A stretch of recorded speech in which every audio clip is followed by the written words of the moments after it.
Good morning, students. Our today's topic is the behavior of conductors. As we know that the conductors are the materials which can be used to carry the electric charges from one place to another. For example, metals.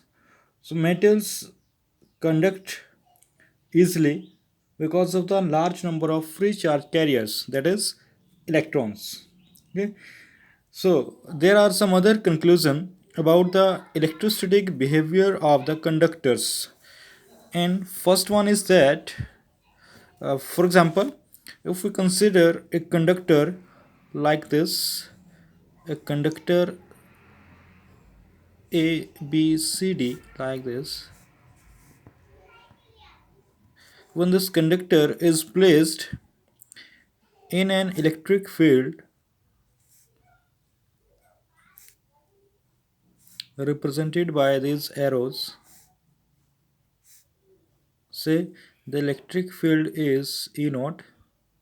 Okay, so due to this applied electric field, the charge, or we can say the free electrons inside the conductors, experience a force, and hence they can start moving opposite to the direction of electric field in this direction. So we can say a large number of electrons are shifted from side AB to side CD, so that a net negative charge appears to be deposited on the side CD, as well as an equivalent opposite charge is induced on the side AB. These charges are called induced charges. So due to this induced charges, or we can say accumulation of this positive and negative charge on the sides of conductor, there is set up an electric field, and this electric field is opposite to that of electric applied field. So say induced field is represented by ep. Okay, now inside the conductor there is two field, that is e naught in rightward direction and ep opposite to that. So we get the difference of these two inside the conductor. Now this induced field is reduce the effect of applied field, so that it can oppose the further flow of electron from AB to CD. Okay, and when this induced field becomes equal to the applied field, then the flow of electron is stopped. So we can say the when these two fields are equal, it means the difference of these two is zero. So we can say that inside this conductor the electric field becomes zero, and this condition is called that the conductor is in electrostatic equilibrium. Okay, so this is the first behavior of the conductor in an electric field. Second point is that in that electrostatic condition, say if there is a conductor, so that when it is placed in electric field like this, means when it is placed in electric field, then the electric field inside this is zero, that is the net electric field. Okay, so it is applied. So now if anyhow, if we place a charge, if we place a charge either positive or negative inside this conductor, okay, then this charge is quickly migrate to the surface. Okay, due to the Coulombic interaction. Okay, so we can say when a positive or negative charge is placed inside the conductor in an electrostatic equilibrium, then the charge is quickly migrate to the surface. So we can say that in an conductor the charge is distributed over the surface of the conductor only.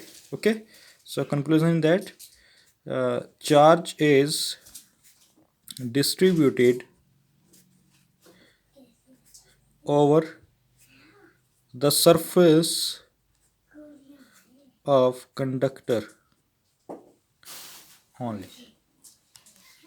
Okay, the third point is that suppose if we have a conductor of any shape like this, then in the electrostatic condition, as we know that the total charge is distributed over the surface. Okay, similarly, so due to this charge distribution, there is electric field, and this electric field is always normal to the surface like this. Okay, why this? Because if we consider there such so that there is a charge density sigma in the surface, and let there is an electric field E, okay, which is at an angle theta with the surface, or we can say tangent to the surface, like if it is a tangent. Okay, then we know that as this is theta, so the tangential component is E cos theta, and normal component is say En, that is equal to E sin theta. Okay, but if we want to prove that there is only normal component, that is the tangential component is 0. So why it is 0? Because on the surface, if there is some electric field, if it is not 0, means there is an electric field in this direction. So due to this field, this charge must experience a force, and hence it move from its certain distance, and hence it transfer the force to the next charge, and hence we can say there is a movement of charge on the surface which causes the production of electric current. But as it is not, there is no electric current, so we can say it means there will be no movement of charges, and which conclude that E cos theta must be 0. So we can say the tangential component of electric field is 0, that is E cos theta must be equal to 0. But as E not equal to 0, because there is some charge, so electric field can never be 0, so we can say that so cos theta must be equal to 0, means theta is equal to 90 degree. So we can say that the electric field exists only at right angle to the surface. So we can write electric field is perpendicular to the surface of conductor. Next one is, as we know that inside this conductor, an electrostatic condition, the inside this conductor, the electric field remains 0. Now if electric field is 0, so we can say that no work is done in moving a charge inside the conductor. So if no work is done in moving a charge from this point to this point, it means there will be no potential difference between these 2 points. So potential of this point must be equivalent to this. So we can say inside the conductor the electrostatic potential remains same, or we can say constant. So the electric potential inside the conductor, inside the conductor is constant. Okay, why this constant? Because due to the field 0, there will be no work done in moving a charge from one point to another. Okay, also as we know that there is no tangential component. Okay, as there is no tangential component of electric field, of electric field, so field on the surface must be same.